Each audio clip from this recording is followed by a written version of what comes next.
SD Negeri Tabak Rejo 1. Mengawali acara pada pagi hari ini, marilah kita panjatkan puji syukur kehadirat Allah Subhanahu wa Ta'ala sehingga kita dapat berkumpul pada pagi hari ini dalam keadaan sehat walafiat. Amin, Allahumma amin. Bapak Ibu yang kami hormati, adapun acara hari ini diantaranya yaitu 1. Pembukaan, 2. Sambutan Ibu Kepala Sekolah, 3. Diseminasi, 4. Doa, dan 5. Penutup. Marilah acara pertama kita buka dengan bacaan basmalah. Mudah-mudahan acara ini bisa berjalan dengan lancar dari awal hingga akhir. Bismillahirrahmanirrahim. Bapak Ibu yang kami hormati, memasuki acara yang kedua yaitu sambutan Kepala Sekolah. Kepada Ibu Yasi SPD MPD kami persilakan.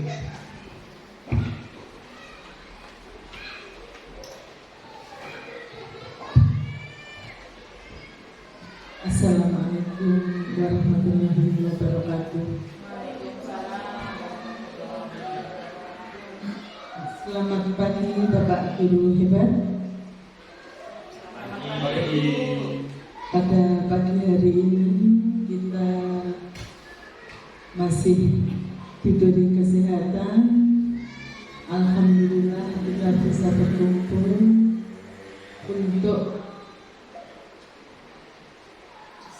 untuk melaksanakan diseminasi budaya positif dari materi CGP angkatan 9. Bapak Guru yang kami hormati, pada pagi hari ini kita melaksanakan diseminasi. Diseminasi itu merupakan pengimbasan. Jadi semoga nanti ketika selesai acara ini, semoga Bunda Nini bisa mengimbaskan ilmunya kepada kita semua. Dan semoga Bapak dan Ibu Guru nanti akan termotivasi dan akan menginspirasi dari kegiatan yang dilakukan oleh Bunda Nuni pada pagi hari ini, sehingga Bapak dan Ibu Guru nanti akan bisa segera mendaftar menjadi calon guru penggerak pada angkatan ke-11. Monggo kita berikan dukungan kepada Bunda Nuni untuk bisa melaksanakan agenda pada pagi hari ini dengan sebaik-baiknya sehingga acara pada pagi hari ini bisa berjalan dengan lancar. Saya kira sambutan dari kami cukup itu saja. Tak layak apabila berpanjang lebar karena memang kegiatan ini nanti akan memakan waktu yang lama. Saya akhiri. Wassalamualaikum warahmatullahi wabarakatuh. Waalaikumsalam warahmatullahi wabarakatuh.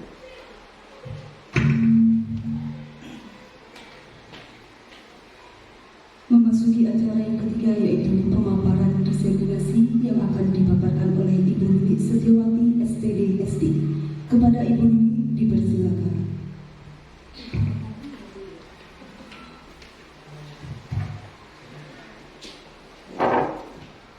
Assalamualaikum warahmatullahi wabarakatuh. Untuk pembukaan saya ikut di depan saja, langsung saja. Sebelumnya saya ingin mengucapkan terima kasih yang setulus-tulusnya kepada Ibu Yulia Seleh MPD selaku Kepala UPT SDN Tabak Rejo 1 yang telah memberikan dukungan motivasi kepada saya selama saya mengikuti pendidikan calon guru penggerak. Dan yang kedua, saya mengucapkan terima kasih kepada Bapak Ibu Guru sebagai rekan sejawat saya telah waktunya untuk menghadiri undangan saya dalam acara diseminasi pengimbasan modul 1.4 budaya positif. Semoga dengan ini Bapak Ibu guru menjadi tergerak untuk segera mendaftarkan TGP angkatan ke-11. Sebelumnya, saya berdiri di depan sini bukan sebagai penyampai materi. Saya berdiri di sini intinya kita belajar bersama, kita sharing. Enggak kok saya lebih pintar daripada kalian, boten. Di sini kita sharing tentang budaya positif. Nah, di sini ini memang tugas saya di modul 1.4 sebagai aksi nyata saya sudah melaksanakan budaya positif di sekolah saya UPT SDN Tapak Rejo 1, dan saya harus mengimbaskan kepada Bapak Ibu guru yang ada di lembaga saya. Jadi budaya positif ini akan bisa berjalan jika antara saya dengan Bapak Ibu dan siswa-siswa ada kolaborasi. Budaya positif ini harus kita terapkan di lembaga kita agar mutu pendidikan kita semakin baik. Ngoten nggih Bapak Ibu? Sebelum ke materi, santai mawon Bapak Ibu, relax. Panjenengan tegang, aku yang malah tegang. Diseminasi pengimbasan modul 1.4 budaya positif oleh Nuni Setiawati SPDSD CGP Angkatan 9 Kabupaten Blitar. Sebelum ke materi, saya punya pantun sedikit. Jalan-jalan ke Kota Batu, Cakep. jangan lupa mampir ke pasar. Cakep. Rekan-rekan semua guru, jangan lupa semangat belajar. Nah, apakah yang dimaksud diseminasi tadi? Tadi sudah disampaikan sama Bunda, diseminasi adalah suatu kegiatan yang ditujukan kepada kelompok target atau individu agar mereka memperoleh informasi, timbul kesadaran, menerima, dan akhirnya memanfaatkan informasi tersebut. Tujuan kegiatan diseminasi menyebarkan informasi dan pengetahuan secara efektif kepada lembaga atau masyarakat dengan cara yang mudah dipahami dan relevan dengan kebutuhan mereka. Jadi, setelah saya mengimbaskan ini, saya mohon ada timbul kesadaran. Maksudnya di sini timbul kesadaran antara saya dan panjenengan untuk menciptakan budaya positif di lembaga kita. Setelah itu bisa menerima dan akhirnya memanfaatkan informasi tersebut, dan kita bisa berkolaborasi untuk lembaga kita mewujudkan budaya positif. Budaya positif itu apa? Nah, budaya positif ialah nilai-nilai, keyakinan-keyakinan, dan kebiasaan-kebiasaan di sekolah yang berpihak pada murid agar murid dapat berkembang menjadi pribadi yang kritis, penuh hormat, dan bertanggung jawab sesuai profil pelajar Pancasila. Budaya positif di sekolah merupakan pembentukan karakter bagi peserta didik yang nantinya dapat menjadi pembiasaan-pembiasaan positif bagi peserta didik. Contoh budaya positif yaitu senyum, salam, sapa, membuang sampah pada tempatnya, berdoa ketika memulai pembelajaran atau melakukan kegiatan, toleransi, bertanggung jawab, menjaga kelestarian lingkungan sekolah, sopan santun, disiplin terhadap peraturan dan tata tertib di sekolah. Nah, dari contoh-contoh itu lembaga kita sebenarnya secara garis besar sudah melaksanakan budaya positif. Secara garis besar sudah melaksanakan budaya positif. Di sekolah kita juga ada salam.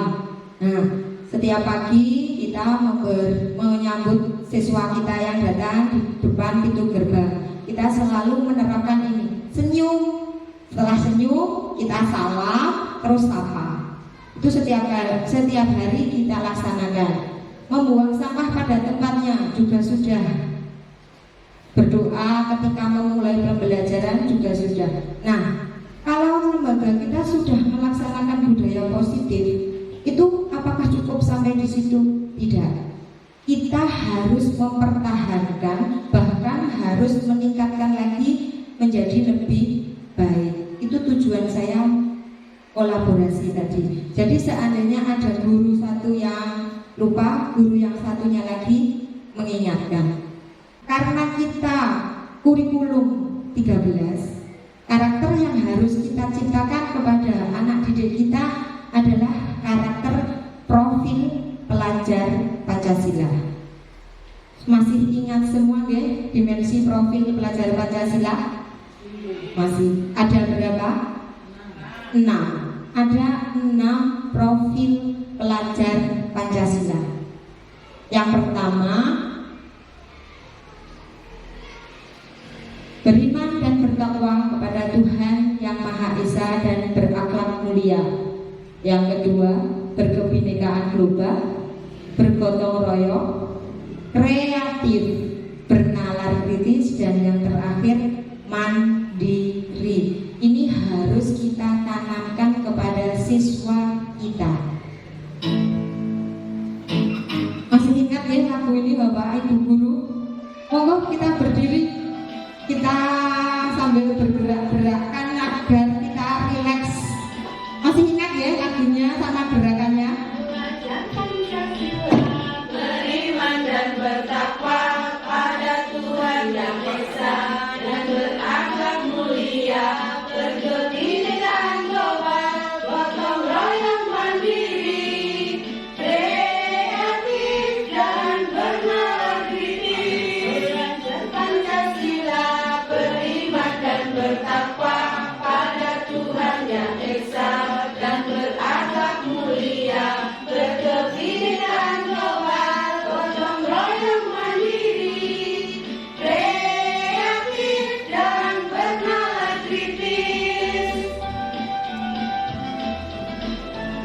Terima kasih. Monggo silakan duduk kembali.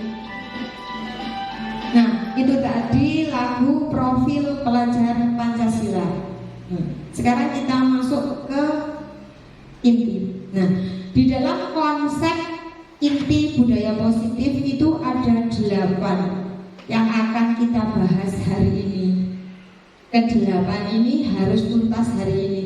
Di antaranya yang pertama, disiplin positif. Nilai-nilai kebajikan universal, motivasi perilaku manusia, kebutuhan dasar manusia, keyakinan kelas, posisi kontrol, perubahan paradigma belajar, dan yang terakhir segitiga restitusi. Ini nanti akan kita bahas bersama satu persatu. Yang pertama tentang perubahan paradigma belajar. Kalau yang dulu KTSP, sekarang K13. Nah, itu perubahan paradigma belajar atau pembelajaran dengan paradigma baru.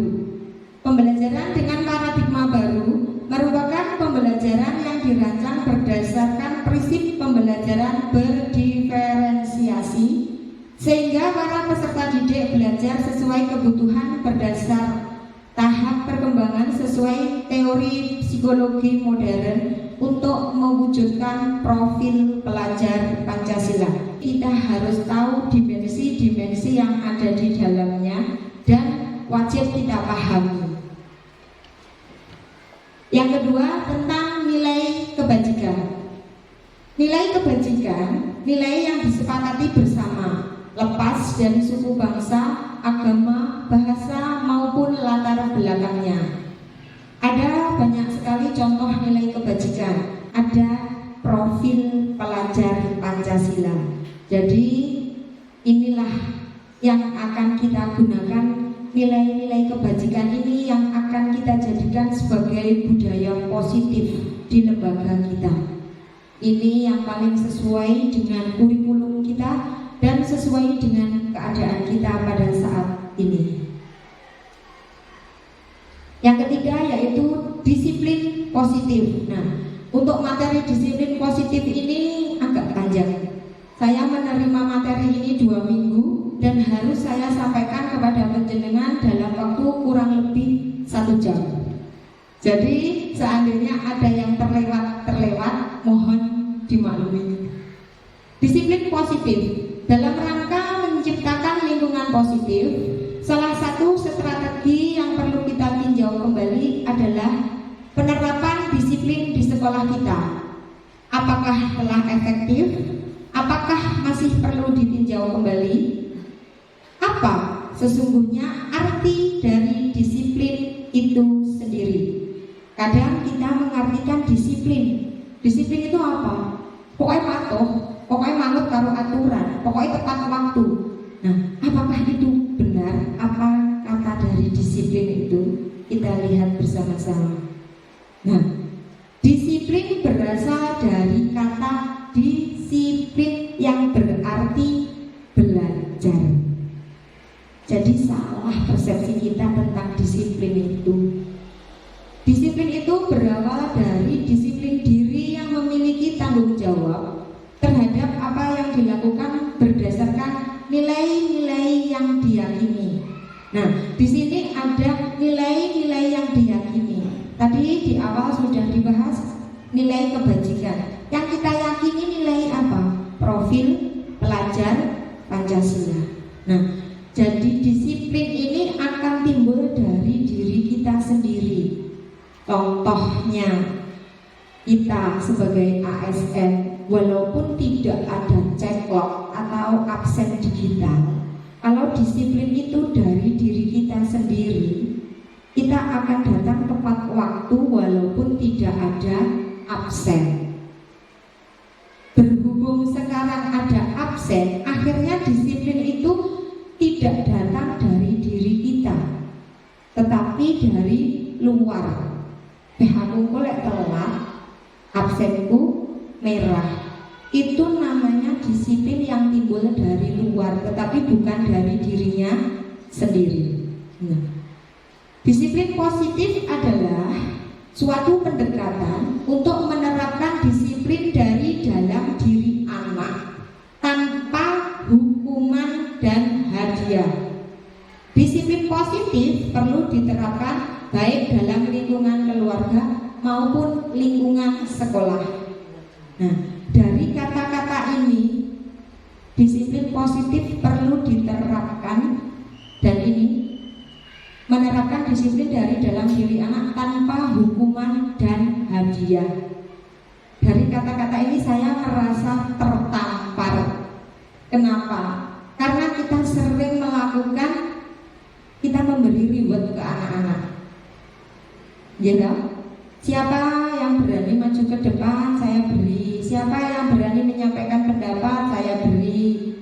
Intinya kita selalu memberikan imbalan kepada anak.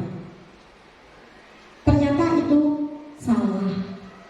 Terus ada, kalau terlambat, hukum lari lapangan, itu juga salah. Ternyata selama ini yang saya terapkan itu banyak yang salah. Menurut saya benar, tetapi setelah saya mempelajari ini, ternyata itu salah. Salahnya apa? Nanti akan berdampak panjang ke anak. Contoh, misal kita, siapa yang berani maju ke depan, saya beri bintang. Nanti anak-anak setiap kali akan memunculkan rasa percaya dirinya. Dia akan bertanya-tanya, aku kok oleh apa yo? Oleh wegah, aku ora oleh hae. Nah, nanti akan timbul pertanyaan seperti itu. Bu, lek bijine apik dhewe oleh hadiah apa? Bu, lek ranggarap PR dihukum. Nah, nanti anak akan timbul disiplin itu karena ini.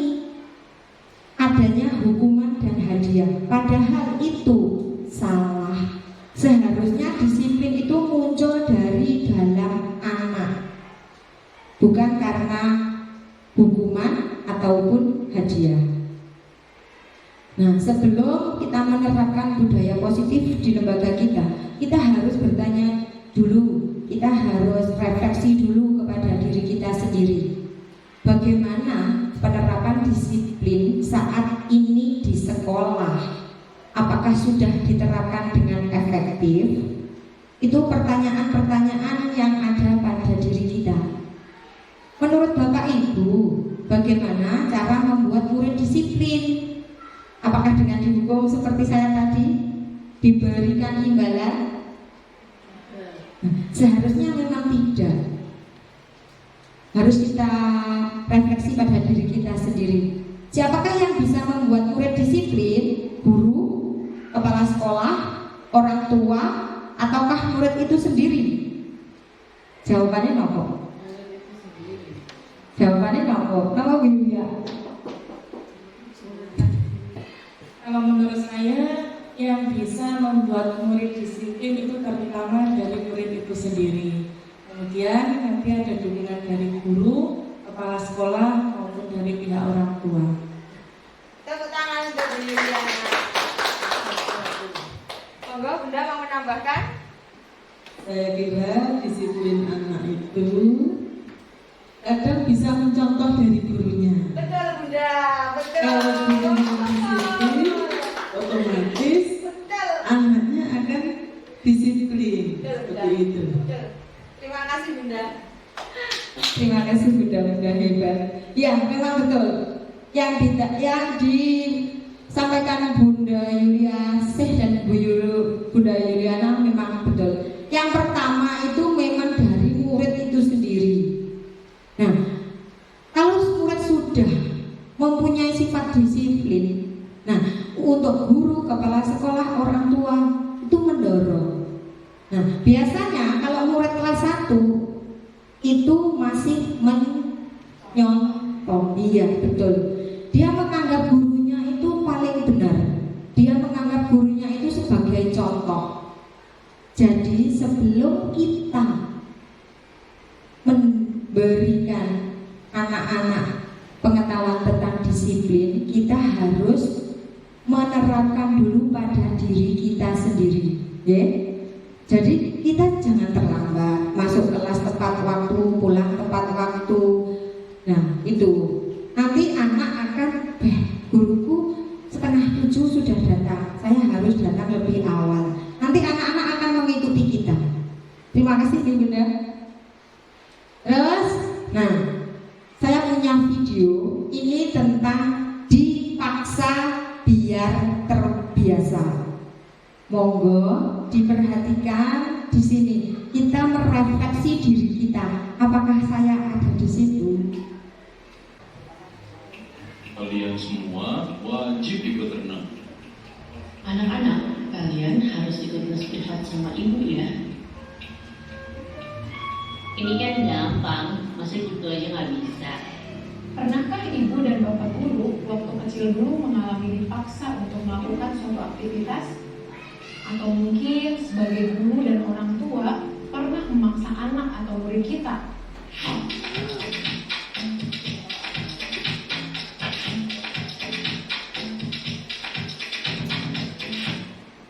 Memaksa terkadang bisa berhasil, setidaknya untuk jangka pendek. Mungkin anak pada saat itu akan melakukannya karena rasa takut. Namun, ada dampak jangka panjang yang mungkin tidak kita sadari, ibu dan bapak guru. Perilaku tidak akan jadi kebiasaan dalam jangka panjang. Perilaku itu hanya akan dilakukan jika ada paksaan dari luar. Karena perilaku tersebut bukan muncul dari kesadaran internal. Kedua, akan hilang ketertarikan bahkan muncul antipati terhadap kegiatan yang dipaksakan. Misalnya anak yang dipaksa les musik, mungkin malah akan muncul antipati pada musik, bukan karena musiknya, tetapi karena pemaksaannya. Yang ketiga, kemerdekaan berekspresi dan potensi anak menjadi terbatas. 3 dampak pemaksaan yang ibu dan bapak guru saksikan tadi tentu saja bertolak belakang dengan perilaku disiplin yang kita harapkan. Ki Hajar Dewantara mengingatkan bahwa disiplin yang kuat adalah syarat utama untuk mencapai kemerdekaan. Dalam konteks pendidikan, untuk menciptakan murid yang merdeka diperlukan disiplin yang kuat, yaitu disiplin diri dan memiliki motivasi internal. Sementara merdeka menurut Ki Hajar Dewantara yaitu tidak hanya terlepas dari perintah, akan tetapi juga cakap buat memerintah diri sendiri. Hal yang sama diungkapkan oleh Diane Gozan, bahwa disiplin diri dapat membuat seseorang menggali potensinya menuju kepada suatu tujuan, sesuatu yang dihargai dan bermakna. Sebagai pendidik, kita sebaiknya menerapkan cara-cara yang lebih positif ketika meminta murid melakukan sesuatu tanpa harus memaksa. Di antaranya dengan melakukan hal-hal sebagai berikut. Yang pertama, mengajak atau mendorong murid melakukan kegiatan yang membuat mereka senang. Yang kedua, membantu murid untuk menemukan inspirasinya. Dan yang ketiga, membuka ruang dialog dengan murid.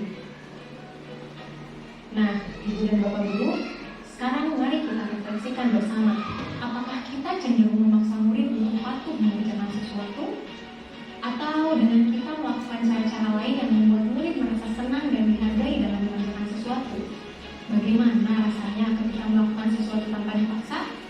Lalu, cara seperti apa yang ingin Ibu dan Bapak Guru praktikan di kelas? Selamat belajar Ibu dan Bapak Guru hebat. Salam dan bahagia.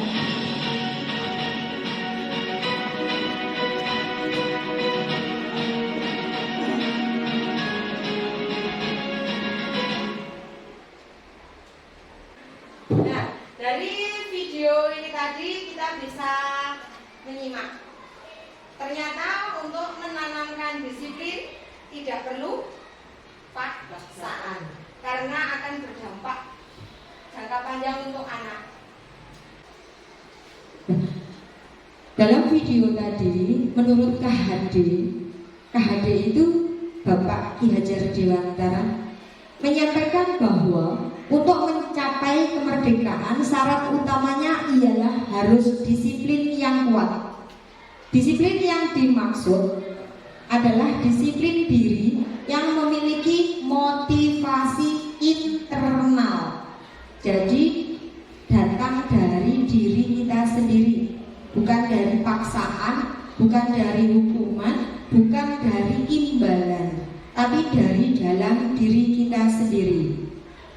Dalam video tadi juga disampaikan, disiplin diri dapat membuat seseorang menggali potensinya menuju kepada suatu tujuan, sesuatu yang dihargai dan bermakna. Tadi di dalam video tadi kita tidak boleh memaksakan. Kita mendidik anak itu sesuai dengan bakatnya dan kemampuannya, kita hanya menuntunnya. Jadi kalau sudah tepat dengan anak, maka anak itu akan senang tanpa kita paksa. Gitu ya? Nah, sebagai pendidik, tujuan kita adalah menciptakan peserta didik yang memiliki disiplin diri, sehingga mereka berperilaku mengacu pada nilai-nilai kebajikan universal dan memiliki motivasi intrinsik, bukan ekstrinsik, dalam perubahan perilaku ke arah yang lebih baik. Di sini ada motivasi intrinsik dan ekstrinsik. Kalau intrinsik itu dari dalam, ya, dari diri siswa sendiri. Kalau ekstrinsik itu dari luar. Tapi sebisa mungkin kita jangan menggunakan hukuman. Kalau kita menggunakan hukuman itu yang mendidik. Paham ya Bapak Ibu ya? Nah, yang keempat tentang motivasi perilaku manusia. Motivasi perilaku manusia dibedakan menjadi 3. Yang pertama, untuk menghindari ketidaknyamanan atau hukuman. Ini motivasi eksternal atau ekstrinsik dari luar. Yang kedua, untuk mendapatkan imbalan atau penghargaan dari orang lain, motivasi eksternal atau ekstrinsik. Nah, di sini biasanya kita sering ada di posisi ini. Kita selalu memberikan imbalan kepada siswa kita. Ayo, yang berani maju pulang dulu, yang betul semua istirahat dulu. Seperti seperti itu sebenarnya nanti akan menimbulkan ekstrinsik. Bocah malih jagane, bocah malih tergantung. Beleh orang ngasuh dhisik dah maju. Nanti akan seperti itu. Itu motivasi ekstrinsik. Yang harus kita tanamkan ke siswa adalah yang ketiga, menjadi orang yang mereka inginkan dan menghargai diri sendiri dengan nilai-nilai yang mereka percaya. Itu motivasi intrinsik atau internal. Nah, di sini saya punya 3 soal.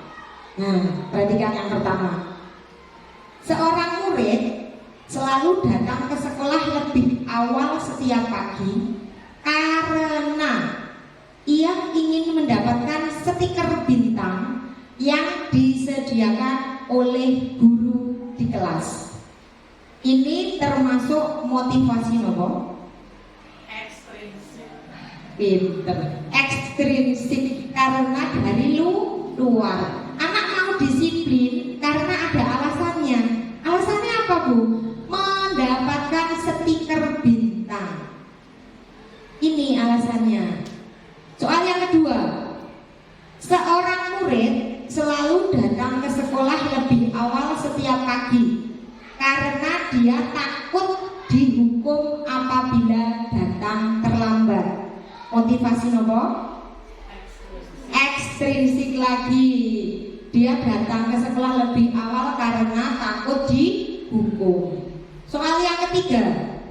Seorang murid selalu datang ke sekolah lebih awal setiap pagi karena ia senang dapat berliterasi dan melakukan kegiatan pembiasaan sebelum masuk kelas. Ini termasuk motivasi intrinsik, datang dari diri siswa sendiri. Jadi bukan karena hukuman, bukan karena imbalan. Nah, ini yang harus kita tanamkan kepada siswa kita. Tidak ada hukuman, tidak ada imbalan. Hari ini kita datang dan berkumpul di sini untuk belajar bersama. Motivasi manakah yang saya miliki? Monggo kita refleksi pada diri kita sendiri. Sing tak duwe ini motivasi apa ya? Apa karena takut hukuman? Apa karena imbalan? Apa karena datang dari diri kita sendiri? Tujuan dari disiplin positif adalah menanamkan motivasi yang ketiga pada murid kita, yaitu menjadi orang yang ia inginkan dan menghargai diri sendiri dengan nilai-nilai yang mereka percaya. Jika ini tercapai, maka mereka telah memiliki motivasi intrinsik. Motivasi intrinsik akan berdampak pada jangka panjang dan tidak terpengaruh pada adanya hukuman atau hadiah. Jadi ada atau tidak hadiah, siswa itu akan tetap disiplin karena berasal dari diri dalam siswa.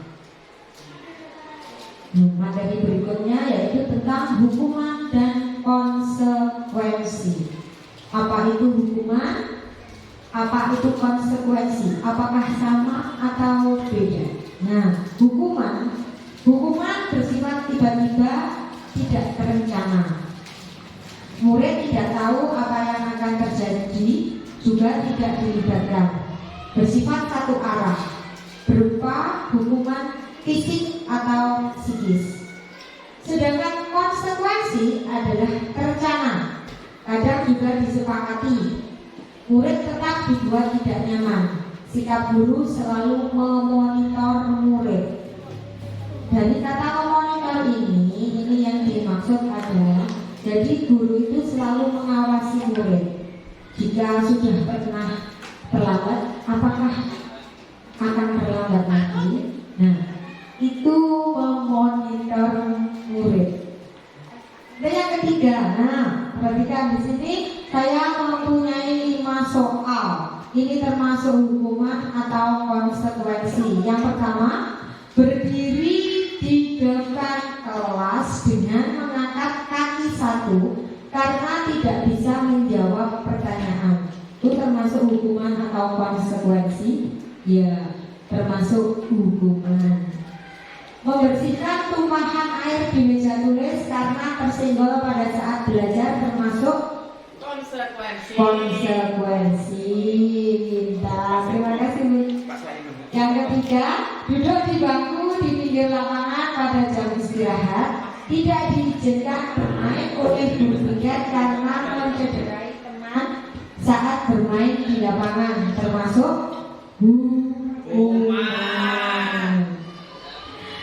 Terlambat hadir di pembelajaran daring 15 menit dan diminta untuk tinggal 15 menit sesudah kelas usai untuk membahas ketertinggalan pembelajaran, termasuk konsekuensi. Membersihkan WC sekolah karena mematahkan pensil kawannya, hukuman. Hebat Bapak Guru, pintar semua, 5 soal dijawab betul semua. Nah, materi yang ke-5, keyakinan kelas. Keyakinan kelas bukan peraturan kelas. Peraturan kelas adalah sejumlah peraturan yang harus ditaati atau dipatuhi di dalam kelas supaya proses belajar mengajar berlangsung dengan lancar. Dalam tata tertib kelas ini biasanya termuat hal-hal yang harus dilaksanakan dan yang dilarang demi kelangsungan kelas yang kondusif. Itu peraturan kelas. Sedangkan keyakinan kelas berbeda dengan peraturan yang selama ini kita terapkan di kelas. Keyakinan kelas memotivasi peserta didik secara intrinsik atau dari dalam dirinya. Peserta didik akan lebih tergerak dan bersemangat menjalankan keyakinan daripada sekedar mengikuti serangkaian peraturan. Nah, kemarin saya sudah membuat keyakinan atau kesepakatan kelas di kelas 5. Nah, ini hasilnya kemarin. Tahap-tahapnya apa saja? Tahap-tahapnya ini. Langkah-langkah menyusun kesepakatan keyakinan kelas. Yang pertama, tanyakan pendapat murid tentang masalah dan harapan kelas. Kedua, eksplorasi ide dari murid untuk mencapai kelas impian. Tiga, ambil kesimpulan, berdiskusi dari ide murid, ubah ide menjadi keyakinan kelas, tanda tangan kontrak keyakinan kelas, refleksi bersama dalam kurun waktu tertentu, dan yang terakhir, selalu ingatkan jika murid mulai mengabaikan kesepakatan. Pembentukan keyakinan kelas ini bersifat abstrak, berupa pernyataan universal, dibuat dalam pernyataan positif, sedikit saja agar mudah diingat. Sesuaikan dengan kondisi kelas atau sekolah sehingga mudah untuk diterapkan. Semua warga kelas, warga sekolah dilibatkan saat membuat keyakinan kelas. Kemarin yang saya libatkan hanya murid saya dan saya sebagai wali kelas. Nah, di sini saya sudah mempunyai video tentang membuat kesepakatan keyakinan kelas. Nah, ini video pembuatan kesepakatan atau keyakinan kelas 5 di UPT SDN Tapak Rejo 1 yang saya buat bersama murid saya di kelas 5. Saya membuat bersama-sama dengan murid saya dan siswa. Selamat menyaksikan.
Iya dong, itu kata ini. Kamu bayangkan kelas ini, kelas kita buat jadi bukannya kamu mempunyai keyakinan atau mempunyai keinginan saya ingin setelah saya bersih dan mati. Nah, kamu punya janji keinginan kamu bersih, keinginan kamu apa? Kita bersihkan di mati. Nah, saya berkata aku menuliskan keinginan kamu yang menjadi pelatih. Setelah itu nanti kamu katakan di sini, jangan di sini. Kamu katakan sebelah sini. Nanti seandainya ada kata yang sama, misalnya ada menulis tidak boleh terlambat. Terus ganti menulis disiplin waktu. Itu sama atau tidak? Sama. Jadi nanti diambil satu, diambilkan di sini. Tidak perlu banyak-banyak yang menanggung, tetapi wajib kita laksanakan. Apa yang kamu tuliskan di sini? Apa keinginan kamu untuk kelas kita? Saya ingin kelasku bersih, Bu. Jawab. Saya akan bersih. Gabriela tulis, Gabriela kebersihan. Sama atau tidak? Jadi yang ambil satu-satu di sini. Nanti kamu pilihkan nama kamu sama keinginan kamu apa? Setelah itu maju, dikatakan sini. Kita sini. Bisa kasih tahu.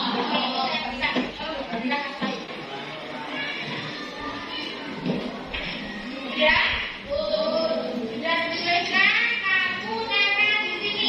Kamu tempelkan di sini, tempel di sini. Yuk, maju tempel di sini.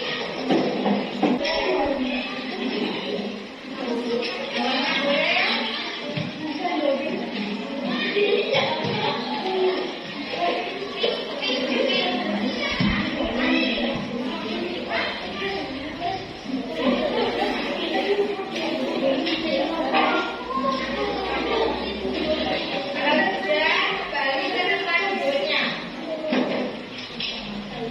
Nanti akan saya bacakan.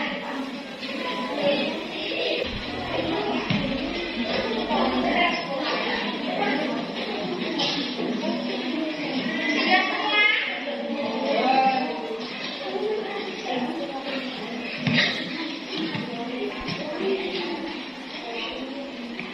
Sudah? Saya akan membacakan satu-satu. Tidak boleh makan di kelas, tidak boleh buang sampah sembarangan, tidak boleh terlambat. Nah, di sini ada kata tidak boleh terlambat. Berarti ini disiplin waktu atau tepat waktu.